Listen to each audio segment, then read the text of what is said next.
So today we are doing constant rates of change. You can look up here. This is what I'm writing down in my notebook. So constant rate of change. You will need to open the assignment that's on Agile Mind. So if you go to farmington.agilemind.com and then you will open the assignment that says 926 constant rate of change, notes and assignment. So you're going to do this and follow along with me. It would actually be better if you try to do it yourself, and then after you try to do it, you can listen to me explain. So I will tell you to pause the video and restart or whatever. So notice we're talking about elevators. It says imagine a hotel with 2 elevators. What would a graph of both elevators on the same grid look like? So if you click on the next page, or this animation at the bottom, you can click and drag these elevators up or down, and you can drag one down. Elevator A is the first one. So let's say, notice it says floors per second, the elevator rate, floors per second. So if I have it go negative, and let's have this one go positive, and then hit start. So if you look, elevator A is going down, elevator B is going up. So a negative floor per second means it's going down. A positive floor per second means it's going up. Okay? So page 3. I want you to go ahead and try to do these on your own. Notice it's floors per second and distance from the ground. So you need to decide where you're going to start A and B, and then try to get the floors per second correct. Okay, so pause your video, try to do them. I'm going to give you a second so you have time to pause it, and then I'm going to start. Okay, so elevator A, I'm going to make it start at 12. Elevator B, I'm going to make it start at 10. If I look here, I can see that this is for every second, so it says floors per second. So I'm going to make it go down 1 for every second. So it needs to go down 1 floor for every second. And then let's look at B. If you look, it goes down 1 floor every second as well. So down 1 floor. And when I hit start, it should make the exact same thing. Okay, so that was page 1. Look at your assignment, the paper that I gave you. You need to be drawing those as well. And then if you look at this one, I want you to do all of them. I'm not going to explain every single one of them.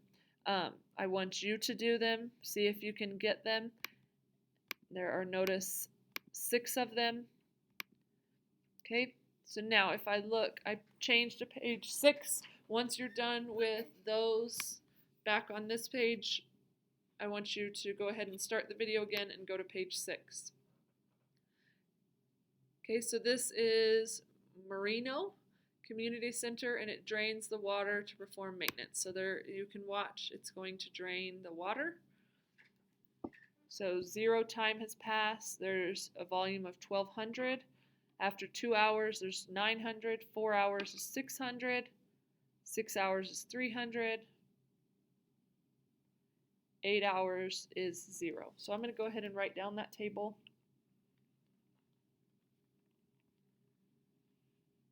So time in hours and volume of water in pool. So we have 0, 2, 4, 6, 8, and then 1200, 900, 600, 300, and 0.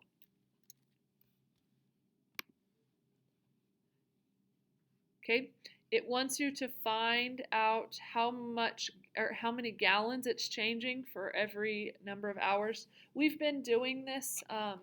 it's just going to give a formal definition for this. So from 1200 to 900, you can again take the second number. So I can take 900 and subtract 1200. It went 300. Now it went down 300. You could, if you would have done it the other way, 1200 minus 900, it would have given you 300. You would just have to notice, okay, yeah, it's going down 300 gallons. Okay, this one is also going down 300. This one's going down 300. And this one's going down 300. So make sure you type those in, or it will not say you completed all of your assignment on Agile Mind. Okay, and then if you look at this side, from 0 to 2, it's changing by 2 hours. This is changing 2 hours, 2 and 2. So make sure you, oh, sorry, you can't really see that.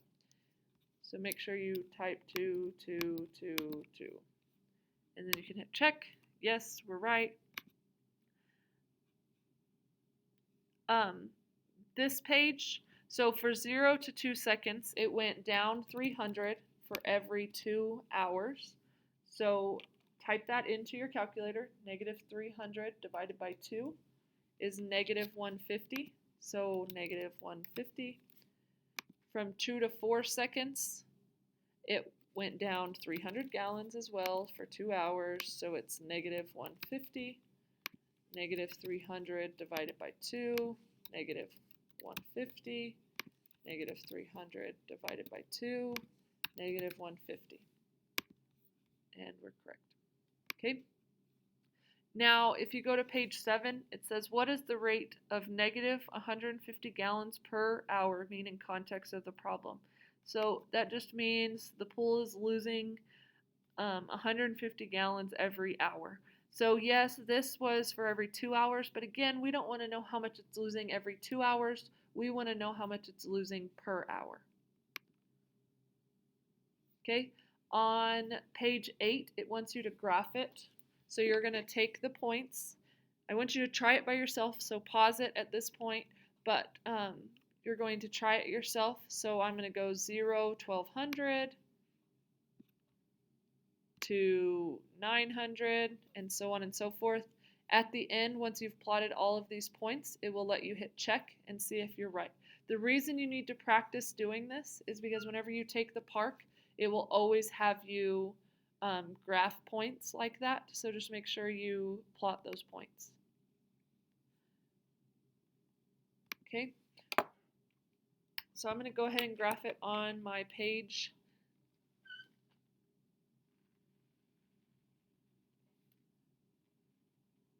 So it's 0, 2, 4, 6, 8, 10, and then it went 200, 400, 600, 800, 1,000, 12,000, or 1,200, I'm sorry.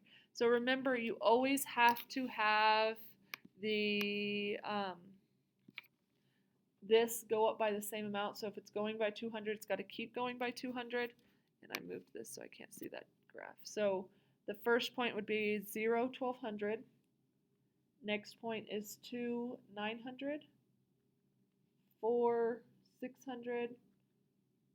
6, 300. And 8, 0. So that would be the pool.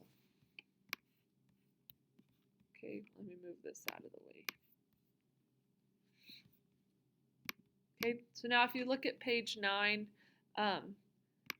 this is just another table from, it's talking about sales of baseball caps. So notice number of caps sold and then the amount collected. So the number of caps sold is the independent and the amount collected is the dependent, because how much you make depends on how many you sold.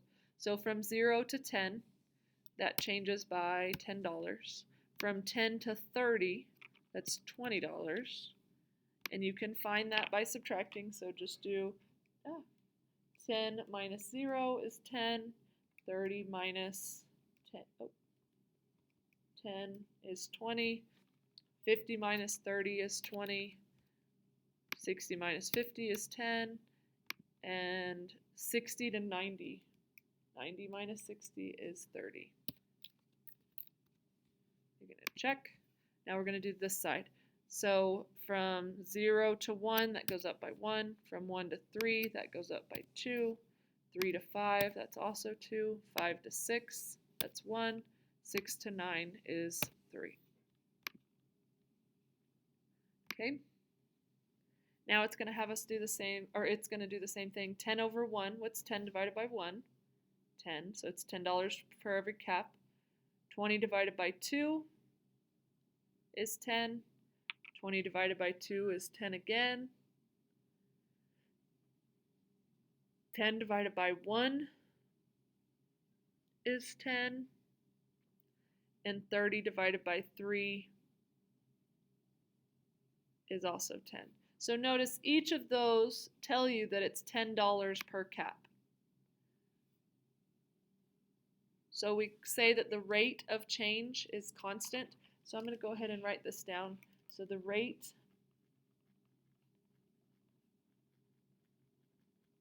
of change is constant when you divide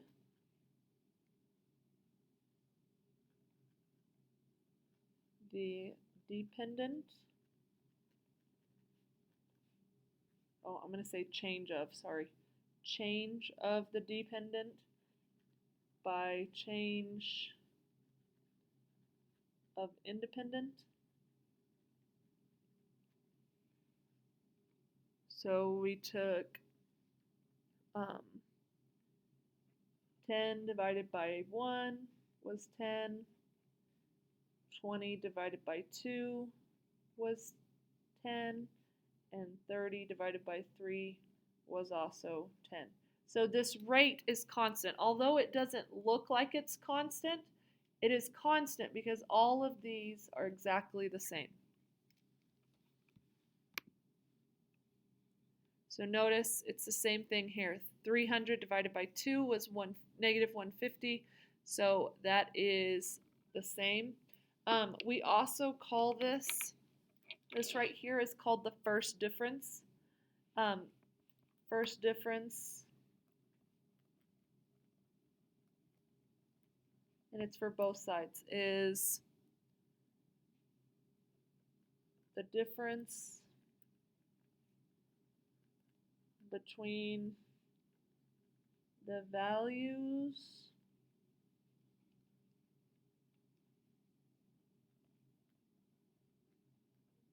of independent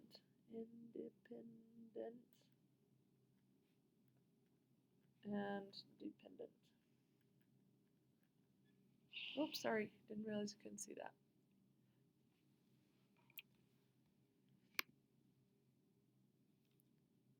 Okay, I want you to do page 11. So I want you to subtract 15 minus 0, use these tiles and drag them in there, and then hit Submit Answer. On page 12, it wants you to graph that baseball caps sales. So graph all of those. And then 13, so pause it as you're doing 11, 12, and 13, or 11 and 12. And then 13, notice all of these, if you graph them, or if you look at the graphs, they're linear functions.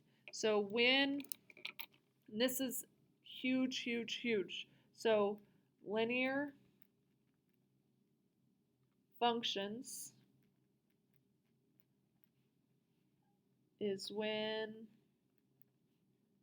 the rate of change is constant. So if you look at all four of these, the rate of change is constant. So even if the points are spread out a little bit, these would all lie on a line. So that's why we call it a linear function. Okay, Make sure that you answered all of the questions on this page. There is another question. If you hit this blue arrow on your screen, it's going to have a little bar that goes across up here that should show solid green. You should have a little piece missing because there's one more question after page 13, and it's this one. Make sure you answer that question as well, and make sure that you also do the packet. I understand that this stuff will probably take more than a day, so make sure you do all of it and turn it in whenever you get done.